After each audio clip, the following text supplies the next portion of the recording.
Good morning, good afternoon, and good evening to all of our attendees joining us today for this latest Data Science Central webinar. This is Bill Voorhees, your host. I'm the Editorial Director with Data Science Central and also Chief Data Scientist for Data Magnum. I'd like to start off our event today by thanking IBM for sponsoring our event. IBM is a longtime supporter of the Data Science Central community, and we're honored to have them as a sponsor today. Now, past webinars are available on demand at datasciencecentral.com, and if you haven't had the opportunity to view them, I encourage you to take a look. They provide some very useful insight into a wide variety of topics of interest to our data science community. Now, today's webinar is entitled Real-Time Analytics for IoT with Apache Edgent and IBM Streams. That'll be presented by IBM. And before we begin, let me briefly review the format for today's webinar. Today's event will be an hour long. We'll have one presenter, who I'll introduce in just a minute. There'll be 10 to 15 minutes of Q&A following the presentation. And this event is being recorded and will be available on datasciencecentral.com later this afternoon following today's live event. So I'd also like to encourage our attendees to provide questions throughout the presentation. We'll be reviewing and presenting them on your behalf during the Q&A portion of today's event. I'm very pleased to introduce today's speaker, Roger Ray with IBM. Roger's responsible to drive market share growth for IBM Streams, leading development, marketing, sales, finance, service, and support.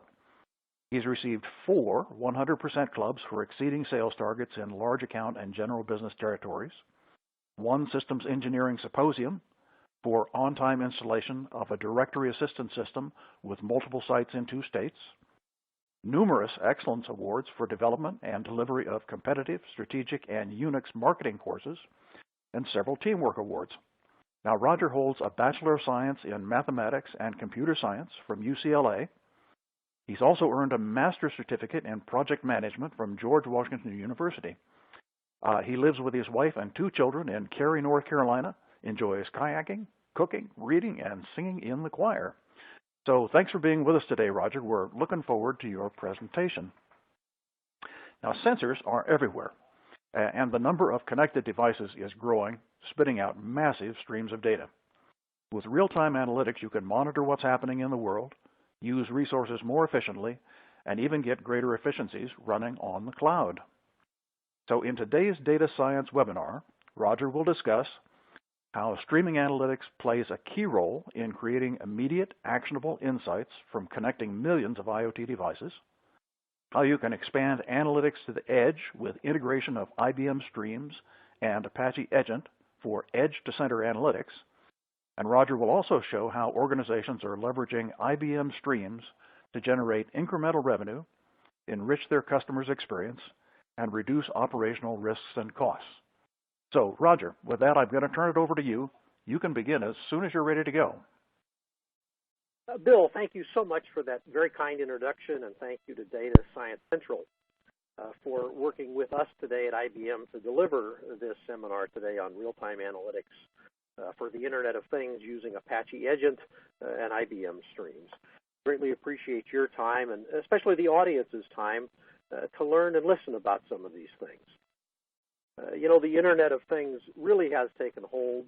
It was just a few years ago where it truly seemed like it was hyperbole, wild, overstated things about the number of sensors in the world, the number of devices, and yet we have seen all of that come to fruition with the number of cell phones in use by people throughout the world, even smartphones in emerging economies that are there. The total value of Internet of Things will continue to grow and add value to that global economy, hitting $1.7 trillion by 2019. The number of connected devices will more than double in the next 3 years, from 13 billion to 29 billion devices all connected.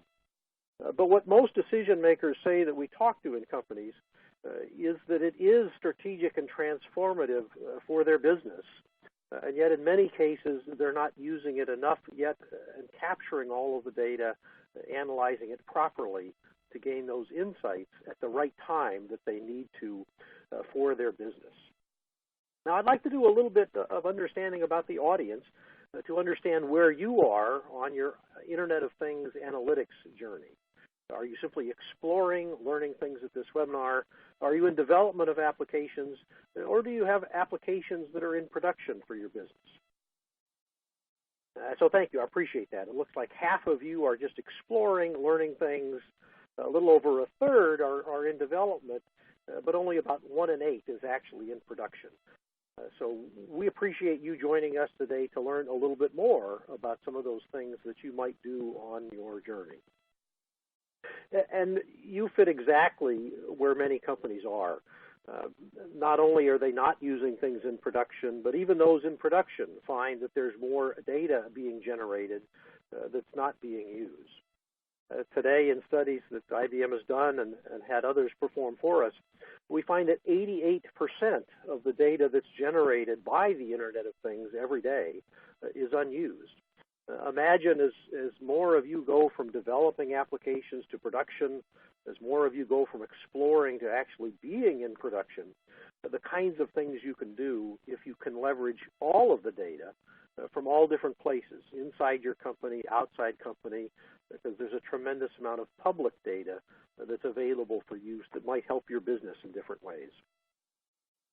With IBM Watson, you may have heard of some of these things before, but we're working on cognitive. We're working to get the Internet of Things to learn how to think.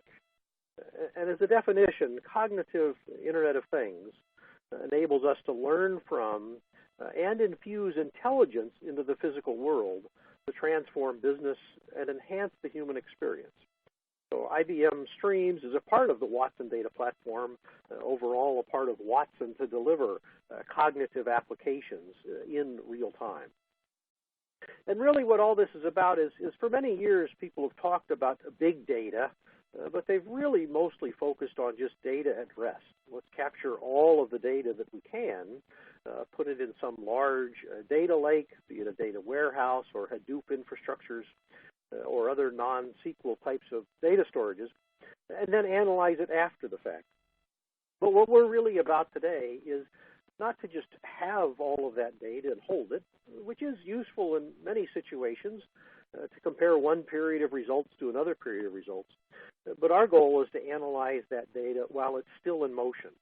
As it's being generated by sensors, as transactions are occurring in companies, as people are talking on the telephone even.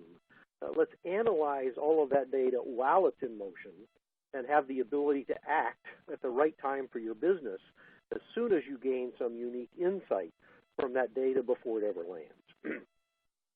IBM Streams has been an offering for about 7 years now and has many, many customers, as you see depicted here, across many different kinds of applications. There's a number of healthcare organizations between UCLA and Emory Hospital and University College Cork. For example, University College Cork is working on things to listen to EEG waveforms, those are brain waves, to be able to detect seizures in infants. Now, that's very important because even experienced nurses can't always tell that a seizure is occurring. And yet, because of the modeling and machine learning that they've been working on for years, we can detect that in real time and make the decision with the nurse to be able to immediately start to take corrective actions. Or customers like Verizon Wireless are using IBM in their call centers to be able to understand the words being spoken by people calling into the call center and help the operators more quickly get the root causes, to help management more quickly understand changes and trends about why people are calling. So a tremendous number of applications analyzing a very wide variety of data from those ICU monitors that we talk about to telephone equipment to understand in Verizon which person is connected to which operator. Cybersecurity done at a number of accounts to look at all of the traffic coming in and out of networks and more quickly spot new kinds of attacks that are happening to be able to protect the investment that people have in their networks and data centers. So huge number of customers that we have are gaining real value today.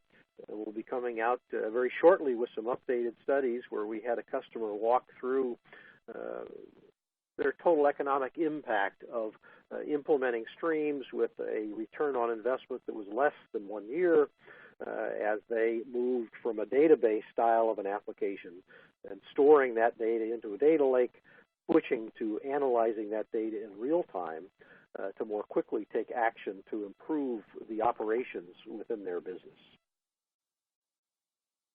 Well, it's great that we have Streams to analyze all these things at the central site, and that's where we have been for many years doing these kinds of things. But really, many customers came to us and said, you know, we'd like to start analyzing right at the source, right where the data is being generated, so that we can do several things. We want to analyze it there and perhaps take local action using the central site to correlate across many, many different remote sources of data. But also, as you see here, the beginning is the most important part of the work. Plato said that thousands of years ago, and it's still true today. If you can analyze at the source, you might be able to take local actions and not incur some delays that happen when you have to send data across the network that might increase your costs if you're sending things across, for example, wireless networks. Some of our customers that are monitoring their automobiles had that concern, that they wanted to be able to have intelligence in the car, that for important data that needed to be transmitted, such as detection of a slick spot on the road so they could warn upcoming drivers, that should be transmitted right away. But a huge amount of other data for maintenance type of purpose about uses of brakes, usage of windshield wipers, that is fine to wait until they're in a Wi-Fi hotspot to be able to upload the data for maintenance types of purposes.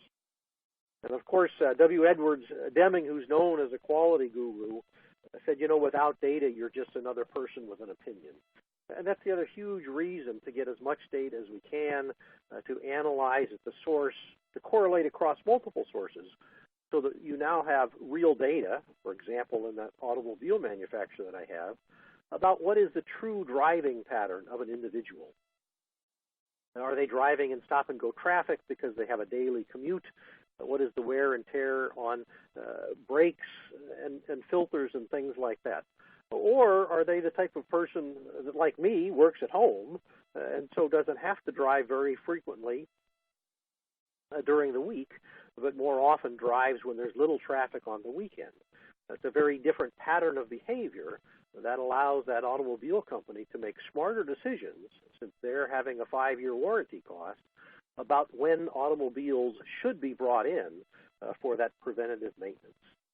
So start at the beginning, analyze at the source, and make sure you bring data to have valid insights instead of just opinions. Well, because of those customers that came to IBM, about 2 years ago, we were asked, could you put IBM Streams on some edge devices? Could you put it in an automobile? And we thought about that and thought, you know, that's about as smart as a decision that was made about 30 years ago when the personal computer first came out. And IBM decided, hey, let's take our mainframe operating system and run it on a PC, because there's a few users that would really like that. Well, as we all know, MVS, the operating system back in those days for mainframes, really didn't fit very well on a PC, both for size. It was designed for a different target audience and a different set of computing capabilities. Well, Streams is designed for centralized clusters, multiple x86 and power machines. It's not designed for little edge devices like a smartphone or a Raspberry Pi or other small devices.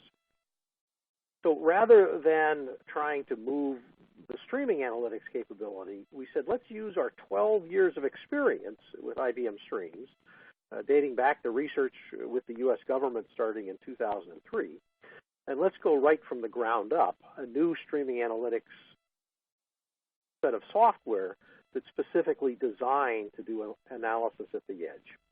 So Edgent is a programming model and a runtime. So there's a software developer kit so that you can write Java programs. And then when they're compiled, you only use the components that are actually needed. If you don't need communications because you're in a local area network, then that portion of Edgent isn't used. If you only need Kafka or MQTT, one of the two, you only use that piece of code. Now, that makes it very lightweight. and embeddable on very small, low-end devices. It has been provided to Apache. It's now an incubator project, so it is open source, available on GitHub for people to try. Now, out of curiosity, before today, how many people on the line were aware of Apache Edgent as an end analytics engine to be on the edge of the network? Were you not aware of Apache Edgent, aware of Apache Edgent but not using it, aware of Apache Edgent and trying it out, or actually aware of it and using it in production? Well, an even bigger percentage here. You're familiar with IoT, but not of Apache Edgent. So a good thing we're doing this webcast to make more people aware of it. 22%, 1 in 5, are aware of it. Only about 2% using it, but no one yet with it in production. So thank you for letting me know where you are here. Let me shift gears a little bit and just briefly mention IBM also has the Watson IoT Platform, which can also work with Apache Edgent. They use it as an edge agent, much like we use it as an edge agent. The overall platform for Watson IoT Platform helps you to make sense of data and improve your operations of remote devices. It can connect to and manage devices, and that's one of its key use cases, to be able to attach to hundreds or thousands of end devices and manage those. You can do some analytics with some machine learning application capabilities with some rules engine that can also be pushed down to that edge analytics capability from Apache Edgent to take action down at the edge instead of only centralized.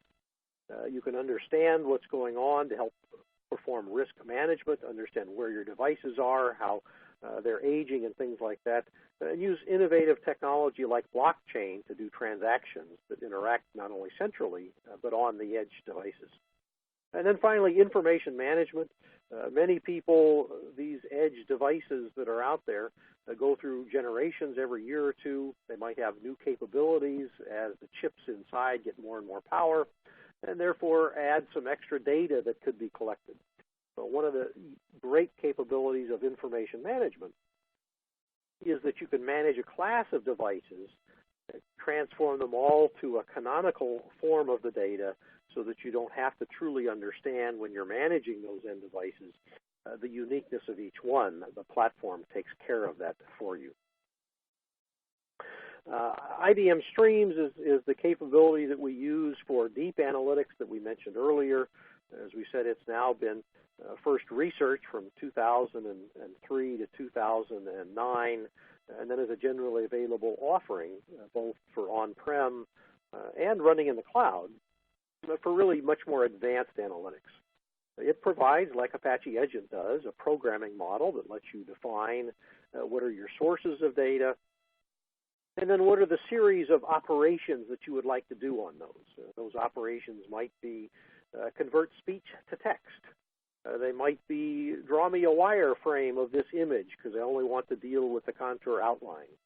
They might be score a machine learning model, and then sinks or outputs. When we're done with the analysis, what should we do with this? Should we send someone a text message to alert them about a situation that's important? Should we store the data into a data lake for historic analysis and things like that? There's visual tools to drag and drop these very complex pipelines that we see. You see that kind of pictured there below. That's a fairly simple one, but we do have customers that have thousands of these operators strung together to build very sophisticated applications, joining dozens to hundreds of different data sources. There's controls about how those different operators, represented in the diagram at the bottom by the circles, are fused into what we call processing elements. That's to improve the performance and reduce context switching and latency. And then those are deployed after an optimizing compiler puts those together onto one or more machines to take advantage of multi-threading on single machines, take advantage of all the cores, and to be able to spread those out across multiple servers if your processing requires more than one single large computer. And then finally, the infrastructure to support all of these to scale out as far as you need to. And then, as we said earlier, it runs on either x86 or power processing nodes. Over the years, we've added just a huge amount of functions. There's now, out of the box with Streams, over 200 operators, or what we call them. An operator is really a library of functions that does something. It might be an adapter to send or receive data from TCP/IP communication sources or messaging systems like Kafka, IBM MQ or RabbitMQ, or usually what's used in the Internet of Things is MQTT, telemetry transport. It's used because it's a very efficient protocol. It requires just a small amount of battery life if it's on a smartphone or other small device, and communicates very efficiently. There's also ability to read and write data from many different persistent data stores, from relational databases to NoSQL databases and Hadoop sources in many different formats that you see there, from relational sources, Parquet, columnar sources, formats for the data, etc. And then a huge number of functions to filter data, to enrich data as it's coming in. For example, if you had a street corner camera or a weather station, you might like to enrich the information that's coming in, where you have just an ID for that sensor or camera with its latitude and longitude, so you could do some additional geospatial processing. Also, all sorts of windowed aggregations to summarize data, machine learning, and we'll take a look at that a little bit later in a demo, to be able to do learning on the data as it comes flying by, instead of only being able to build models on data at rest. Of course, we can use historic data where models have been built in a number of different tools, IBM SPSS, Python, R, or Spark machine learning library. There's signal processing, geospatial, video image, text analytics, even speech to text, to be able to take live audio and convert it into words so that you can later analyze the text to know what people are saying. Rules engine to build simple logic. If, for example, on bank transactions there are more than 5 in a day, that might be some suspicious activity, so you might want to alert a fraud auditor. And then deep packet inspection, collecting all the packets from a network for cybersecurity or other things. Now, I think most of you are familiar with machine learning, but I did want to emphasize that because it's so important today. There's so many ways of doing it. But IBM Streams is one of the very few that have many machine learning capabilities. The idea is that you have some data and you try and find some algorithm that allows you to predict that data. There's many different ways of doing that. There's supervised and unsupervised. For example, you've got a training data set of, for example, fraudulent records that you know it's fraudulent because people have told you it's fraudulent. And that allows you, with that knowledge, to build a model. What are the predictors of that? Or totally unsupervised. The data is just coming in. We don't know anything about it, but we can start to build a model and see what it'll be. And you might use decision trees, regressions, classifying things, clustering to see how they fit together, or associations. You can do that on a single variable or multiple variables. As I mentioned, IBM Streams has about 20 different algorithms to allow you, as the data comes in, to do that machine learning, building up of the model, and then making a prediction on that data, or doing anomaly detection or other things as the data is live, and as the data changes, forgetting the older data that might influence it if you have rapidly changing data. And as mentioned, the ability to learn offline and then score those models and streams on the real-time data. And a key thing is, as your models drift, as so often happens, temperature sensors change as we go from summer into fall, as an example. You might want to periodically update those models. You can redeploy them to Streams without having to stop your application. Now, a typical architecture that we would use for all these capabilities are to have Apache Edgent on remote edge devices, such as in automobiles, like I've mentioned, in devices like ICU monitors, Raspberry Pi, smartphones, etc. And then a gateway device, which might collect data from multiple of those in some regional area, It could be within a building, could be within a small outdoor area if you have some Wi-Fi or LTE types of capabilities, and then a large centralized cluster that might do the analytics across many, many different devices. As we mentioned earlier, that one use case of did an automobile detect a slick spot in the road? If that happens to 2 or 3 cars in a row, then start alerting other cars. Another different way of looking at these kinds of things that also includes the Watson IoT platform is that you might have these sensors that have intelligence in them that transmits data up to the Watson IoT platform, which can be used to manage those devices, can be used to send programs and commands down to the Edgent-based devices, and then use Streams for the more sophisticated analysis that Streams provides, such as geospatial analytics, the machine learning that we've just mentioned, video image analysis, and other things. And then, of course, as needed by your application, persist that data into a historic data store. On Streams, we have numerous capabilities that integrate Streams with Edgent. You have the ability from the Streams console to be able to manage both the applications and the devices themselves, to be able to understand the configuration of those remote devices, and be able to visually perform things like let's submit a job down to those devices, let's add some resources in the management dashboard of the Streams console. And we'll take a brief look at that later as well, looking at an application. By hovering over in the console those remote devices, you can get information on what is the configuration of that device. For example, as we mentioned earlier, you might have the same kind of device from the same sensor manufacturer, but if they're from different years, you might have different configuration about what is the data that's coming out of those. You can double-click on those and then fetch device type to get further information about those devices themselves.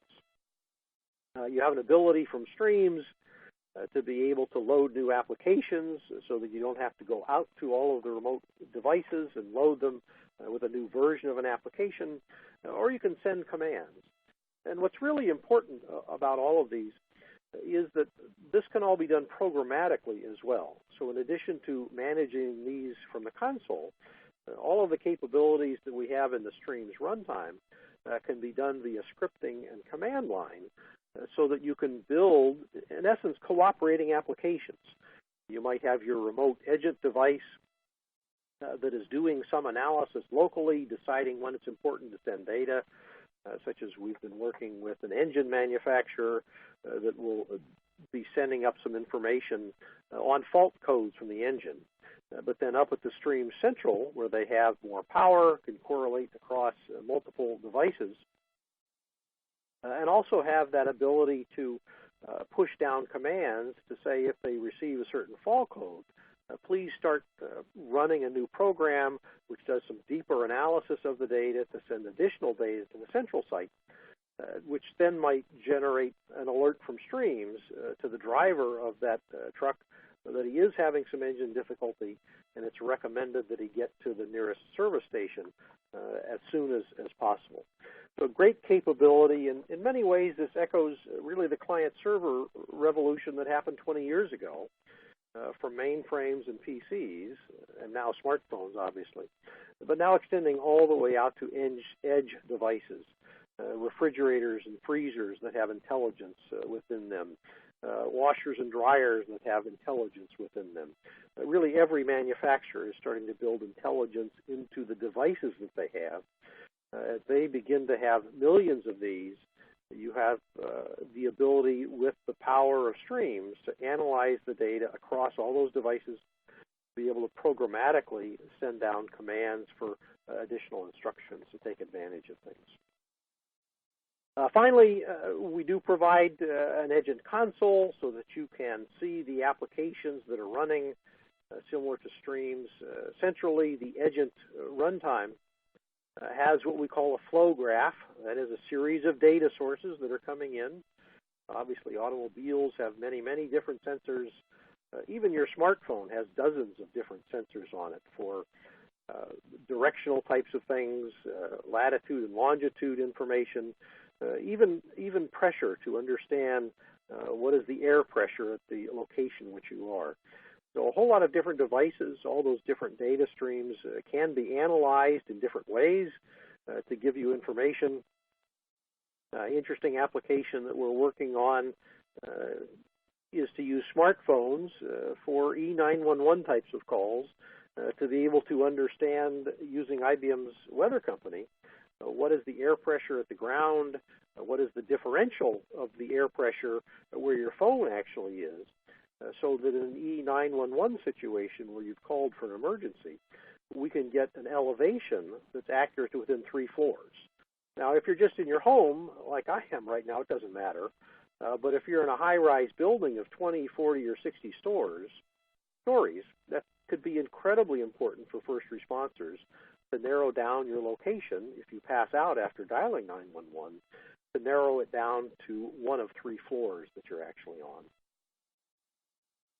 We're going to jump into a short demo. One of my development folks has been working with me for the last couple of weeks. He first did this really about 2 months ago. He was bored one Saturday, and that's the kind of guy he is. He said, let me try and see if I can do this. He's got Apache Edgent that he loaded onto a Raspberry Pi. I've got it also loaded on a Raspberry Pi. It's sitting about 3 feet away from me next to my laptop and telephone.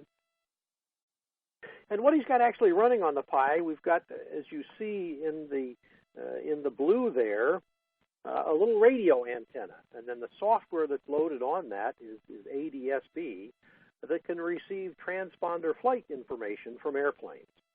And what the application is doing on the Edgent is aggregating those on the Raspberry Pi. And then every 10 seconds, the Streams application pulls down to the Raspberry Pi to collect all of that data. And then we do different kinds of analytics to understand what are things like the change in altitude for the planes, the change in heading, the change in speed. We've got a separate call out to the weather company to get API data on what is the local weather, and then also do some things on aggregated flight tracking. So let me see if I can jump over and show that capability right now. This has been what the application has been running while I've been talking, and you see every few seconds coming in some live data that shows that. I'm not actually showing any planes on the map at the moment, but there are several planes that are coming in where we're getting some of that information. Sometimes they'll provide us with that flight data, sometimes a squawk number that they have. We always get the altitude to understand where the planes are. Sometimes that flight transponder will send speed. It will send their heading direction, 283 degrees here, and then a number of messages that we have and things like that. It's a nice little, this is an iframe actually that is running on the Edgent that then is transmitted up so that I can display it on the website here, and it gives me, as things change, what is the altitude. Looks like this is simply a plane that is passing overhead at 40,000 feet. So really just flying by at the moment. As Bill said earlier, I'm actually located in Cary, North Carolina. Raleigh-Durham International Airport is just a little bit north of me, about 10 miles or so away. So sometimes in some of these data you will see some low altitude, like here's an altitude of 0, which says they're likely on the ground, although I think that's probably an error in the data since I don't think they're on the ground at 384 miles an hour.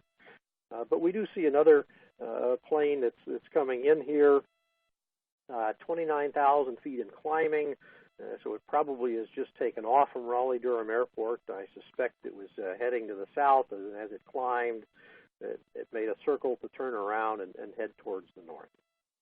Now, some of the other pieces of information that we're getting, as I said, every 10 seconds or so, we're getting the change in information, and in Streams we're calculating for those planes what is the change in their vertical elevation, where we have it, what is the change in speed that they have, have as they're either speeding up on takeoff, of course, or slowing down as they come in for a landing, and then what are heading changes that we have.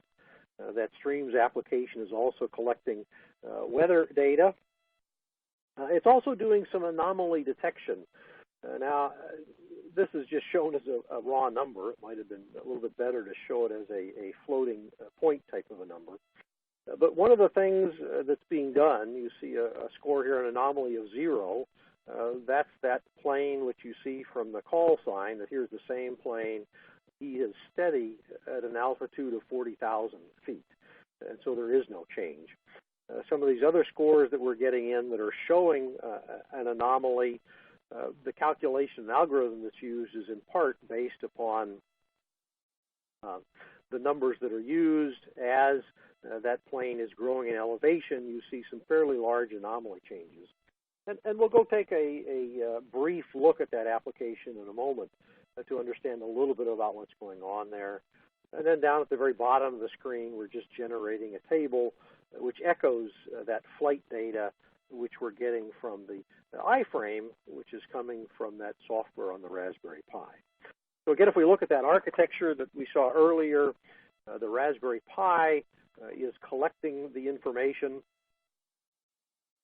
from the radio signals, batching that together, putting it into a JSON type of a format, and then IBM Streams is polling that, also getting the iframe data to create this visual display, and then generating those additional statistics that we have there.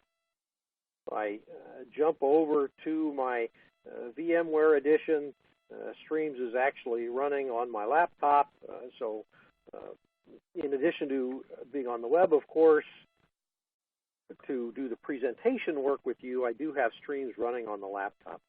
What you see here earlier is what we mentioned with the Streams console. It's monitoring and saying, hey, I've got one resource, that's the machine that I'm running on, of course, one instance that is running of Streams. Most customers would have a developer and a production instance running a couple of different jobs, and then one processing element where all of the application was squeezed into one processing element to improve performance. And it has a total of 22 operators doing some function. We'll look at that in just a moment. And then 21 streams that are joining those operators. In the console, you can see a real live graph of the flow graph and what the information is. You see that it's all running, and then can get information if you're an operator about some of the metrics that are going on in that particular application to be able to help manage and monitor your job. If I jump over to Streams Developer Edition, Stream Studio, which is available at no charge for all development and testing. You can get both the Quick Start Edition, which is what I'm actually running here, as well as the full installation if you want to do testing of things across a cluster. So I've got the main application which is running, and it does a series of things in the job. This first listener, as I said, is just an operator which has parameters to be able to reach out across the local area network here in my home. And once every 10 seconds, the fetch interval is getting that JSON data from the Raspberry Pi. It then does some parsing of that and transforming of the data to be used further on down in the application. We're tracking the flight state, so we need to keep state for each of the flights so that as a new record comes in for each one of the flights, we can do that delta comparison, which then feeds into different stats within Streams, the ability to create pie graphs, pie charts, line charts that we saw earlier, and then send them out as what we call a view so that it can go out to that web page that we were looking at earlier there. Now, the other thing that I wanted to mention, we are getting some clock information from the system. We are getting some weather data, which is also displayed there. But the other thing that I wanted to just talk about a little bit is we did add into Streams an anomaly detector. That's one of those 20 or so machine learning operators that comes with Streams. And all you have to do is fill in some fairly simple parameters. What is the reference length? That is 25 units. How many records should I collect to build up the model before I start deciding is this data anomalous or not? And then it uses some information to talk about what is the altitude. That's the attribute or variable that we want to analyze to see if the altitude is an anomaly of some kind. And then what is the pattern length, so that we have a better understanding of how many records should we use as a pattern to compare to that original reference data to understand is this anomalous. That's using 10 records to understand and compare that to the 25 records. And then there's a one more little attribute here, description that we use. Should we partition it? Yes, we'd like to partition it by the ICAO number, which is coming in from the transponders, which is I really want to do this anomaly detection on each individual plane. So we'll be collecting all that data from the transponders, from the Raspberry Pi, and then deciding, is this particular pattern of the last 10 records significantly different from the reference of 25 patterns?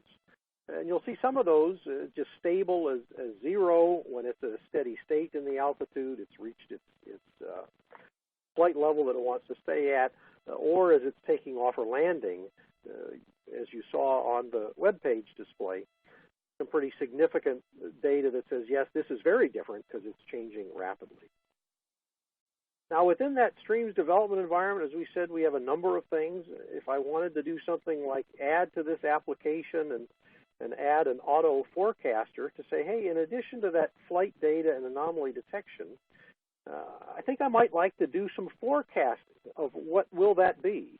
And again, very similar in the development environment, you can wire up these things, and when you wire that up, this will now send the records that are coming through to both of these operators, so duplicate data is going on.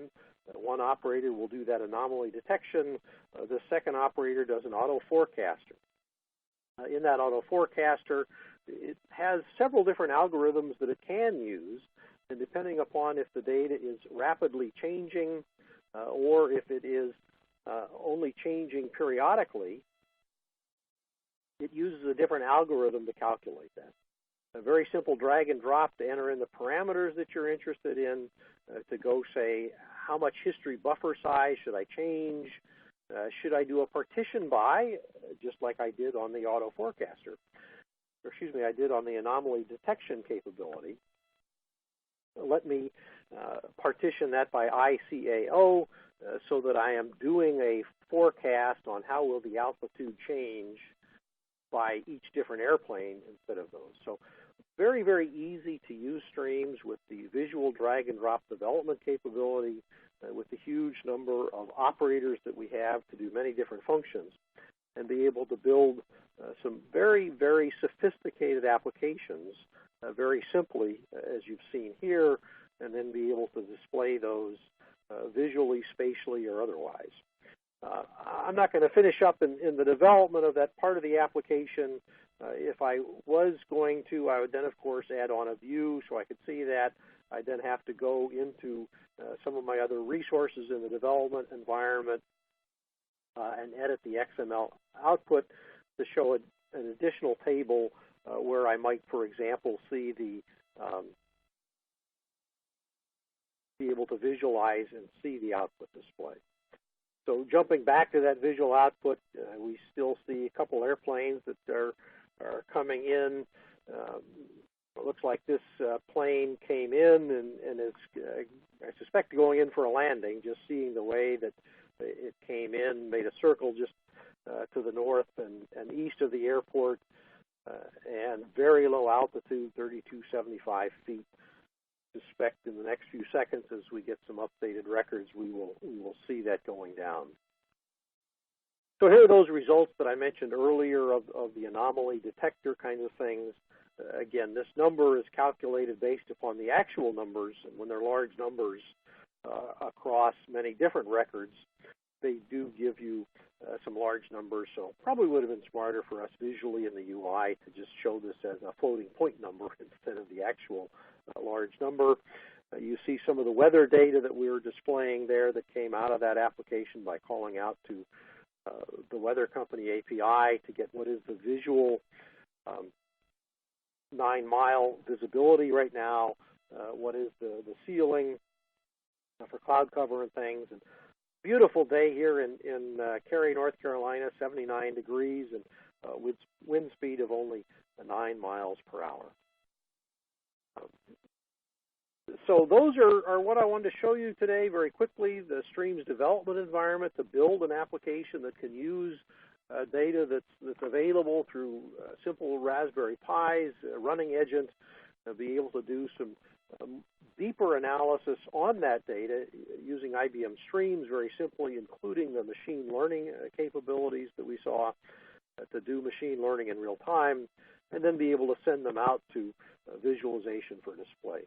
Now, in this application, we didn't actually store or persist any of the data, but we certainly could have extended that application to write the data and save all of this information out to a NoSQL store relational database if there was some purpose to have the historical data and not simply being able to visualize what's going on to gain those insights in real time. So with that, let me return back to the presentation area. We'll push out our next slide, but to just say here's a URL that gives you a little bit of information on how you can get started. Those of you that are discovering or building applications, you might be interested in looking at some of these additional capabilities that we have on the slide there. With that, I would like to turn it back over to Bill, who's going to take us through some question and answer. And as I do that, let me again say thank you for your patience and attentiveness on this webcast today. Well, Roger, hey, thank you so much for that excellent presentation. We'll get started with today's Q&A session, and I want to thank the audience for their participation. I've had a lot of questions that have come in, and we'll do our best to get through all of them in the time remaining. So during this Q&A session, I'll leave up this screen with contact information for Roger if you'd like to contact him following today's webinar. So let's get started.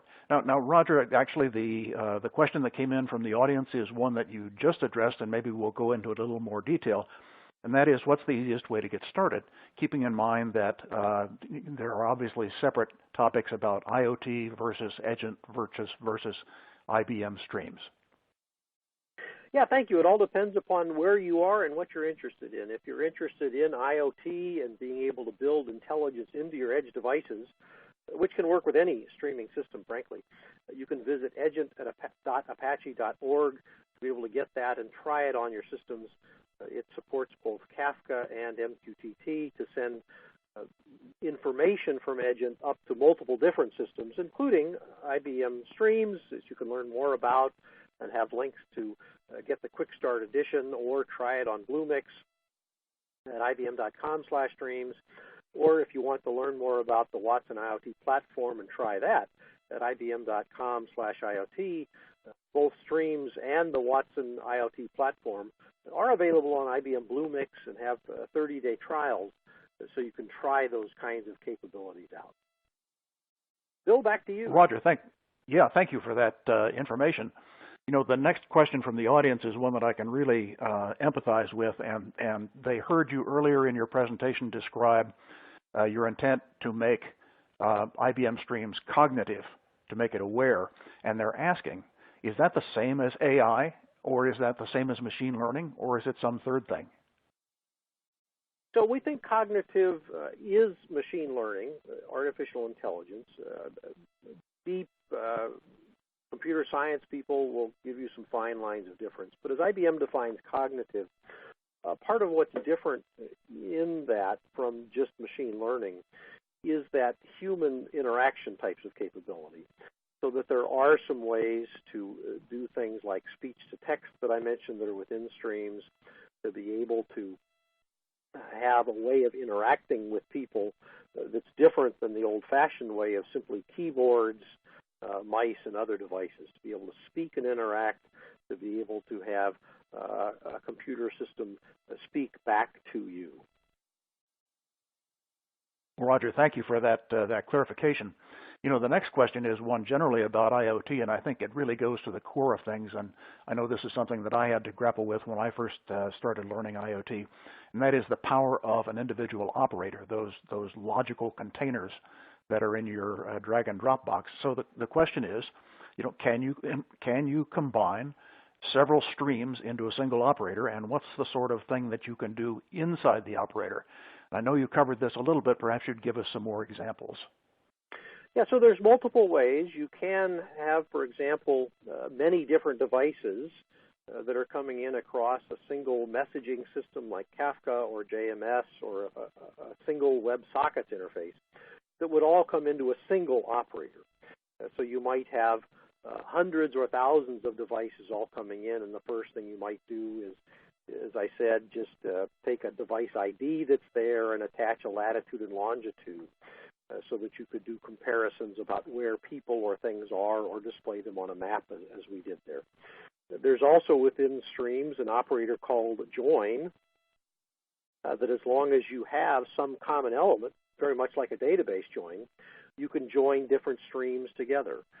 So for example, if I have that camera that's on a street corner location, and I have continual GPS data that's coming from a law enforcement officer, I might want to join those streams together into a single record or couple that's going through the system to say what is the closest law enforcement officer to this particular street corner camera, so that I could send that law enforcement officer a message and a picture that just came up from that camera, which Streams may have matched using facial recognition to an individual. So there's many ways to join many streams together, some of which have a common schema because they came from the same kind of device, but from different devices, of course, or that have totally different schema and data coming in them, so long as you can join them in some fashion with some common data like geospatial, like a customer ID, or other pieces of information that you have. Well, Roger, thank you for that answer. Some of our audience members have cut right to the chase about everybody's current concerns over security. Can you comment a little bit about how you can implement security in IoT and Streams and what its limitations might be? Yeah, so a couple things. Of course, Streams itself does have full security so that you have authentication and audit logs for who is doing and changing things. Streams has some built-in capabilities to do security inspection. So that is looking at patterns of behavior such as domain name servers, adding and removing very quickly new domain names and server types to detect patterns of attack. Some of the things you can do, and it is an area of concern, obviously, we just saw some of that in a newspaper this week about, gee, who's going to hack into your car and do some things? So that is an area that does continue to need to grow to ensure that we have authentication on devices themselves and be able to use encrypted communications capabilities so that when data is sent from some remote device to some centralized portion, it's encrypted to ensure that people don't hack into the data as it's flowing, either through the air or through physical networks to be compromised. Well, thank you. Thank you. Yeah, the next question from our audience, I think, shows some of the real technical complexities of streaming.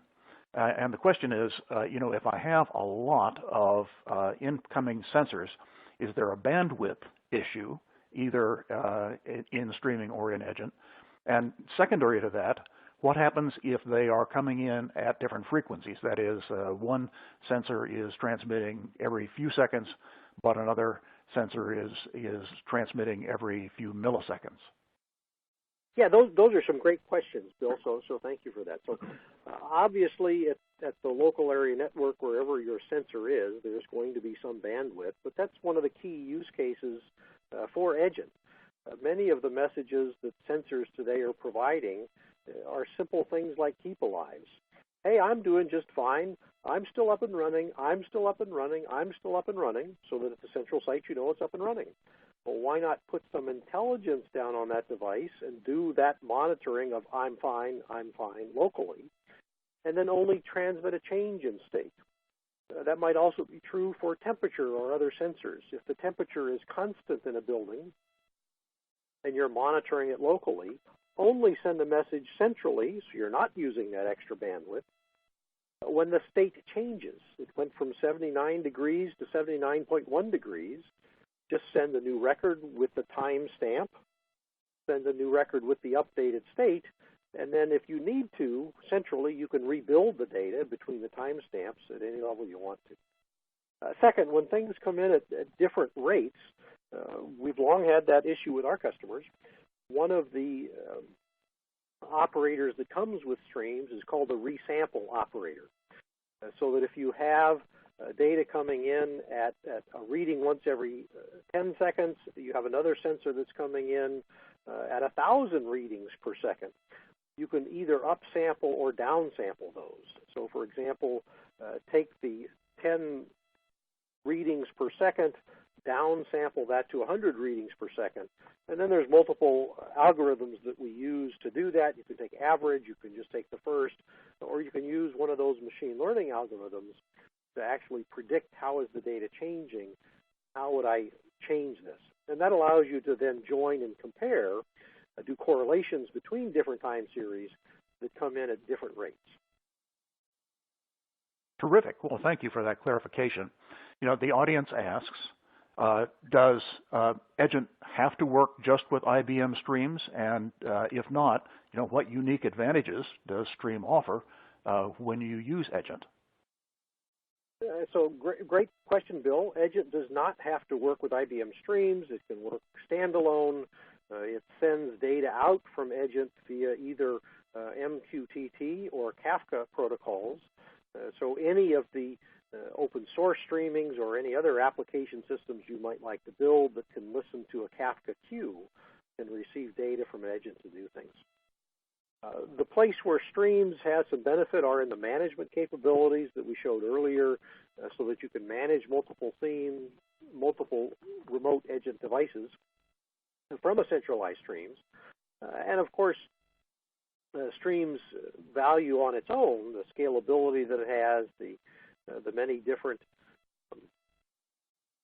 operators that we ship, and as well in our development environment, I didn't show that, but you can load in an Apache Edgent development environment right with your streaming development environment to build those cooperating applications, push them out to Edgent devices for testing, send data up to Streams to build cooperating applications very easily. Well, Roger, thank you. You know, lastly, final question. What kind of skills do I need in my organization in order to get involved with IoT or streaming or Edgent? I mean, do I need data scientists or data engineers or programmers or what? Yeah, you probably would like to have a Java programmer. Edgent is built using Java programs if you want to do the very sophisticated kinds of analysis. Similar for Streams, we typically find that people with a Java or C++ programming experience very quickly can learn Streams to build things. If you're doing things that require machine learning, modeling of the data, then yes, you probably also want a data scientist on the team to cooperate. And those are the kinds of things that in the IBM Watson Data Platform, we made very easy for multiple persona to collaborate together.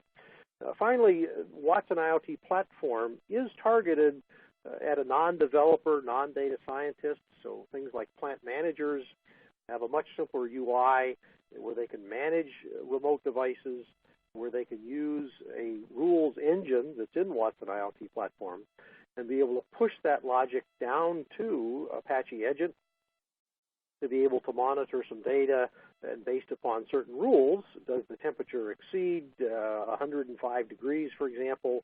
If so, send an alert up to Watson IoT Platform that might generate a repair action into various other systems.